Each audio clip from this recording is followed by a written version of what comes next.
Werner, founder of Hype Yourself, a DIY PR and branding platform. Today I want to talk to you about my top 5 tips on how to successfully promote and market your book.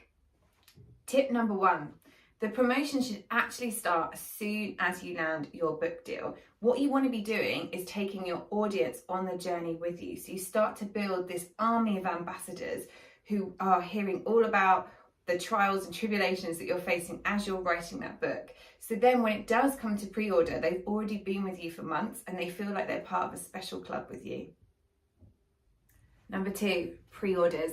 Pre-orders are so important. They signal to places like Amazon or your local retailer or the big book chains that you need to be ordering your book in. It means that they might also put it in front of house, maybe on the desk or in the window. And it also means that when it comes to launch day and you're throwing all this attention on your book, that Amazon knows to get some stock in and you don't end up selling out on launch day. The last thing you want is to have all this attention and then nobody able to buy your book for 3 weeks. You want to make the best of the opportunity as you can. So start signaling to your audience to buy and get those pre-orders out there as soon as you possibly can. Number 3, your launch squad. Think about, as you're writing your book, who could be in your book, who could be an endorser, and who could be somebody that contributes or that maybe you reference a quote from. This means that when it actually comes to promoting your book, you're already armed with a prerequisite list of people that you can be sending promotional copies to who then might promote the book to their network. I also encourage all business owners to do a call out and ask their network who might be able to support them. So it might be that they invite you to do some social media content, a guest post, a guest blog, a video. Basically, if you don't ask, you don't get. So ask your network, who wants to be part of my launch squad? Who can interview me? Who can champion the book? And then when it comes to launch day, make sure you're contacting all of those people with the book information to help you get a bigger splash and a bigger reach to your network. Number 4, think about your book press pack. I always recommend everybody to have a good author image and maybe a few different ones.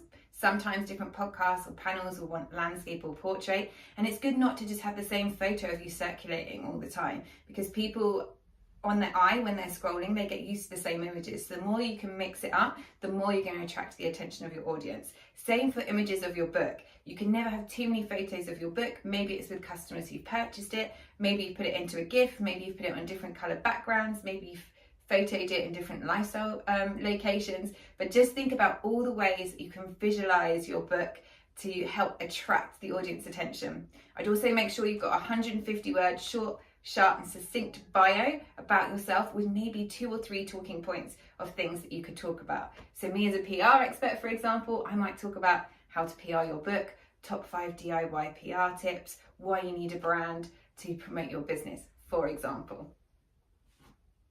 Last, but definitely not least, number 5, you never stop launching.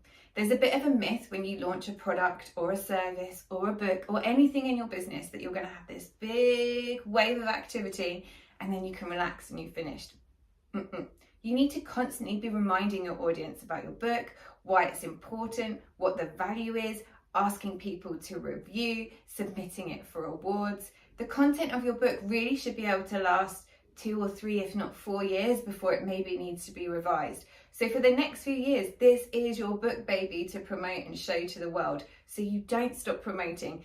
Make sure you maintain that momentum. Make sure the shops and the algorithms are really in favor with you. Keep giving out free advice, keep giving free content, keep using the book as leverage to secure profile raising opportunities for you, because not only is that going to help elevate your profile to a new audience, it's going to drive customer engagement and potentially can even be a fantastic new business lead and drive sales for your product or service or business or whatever it is that your book is promoting.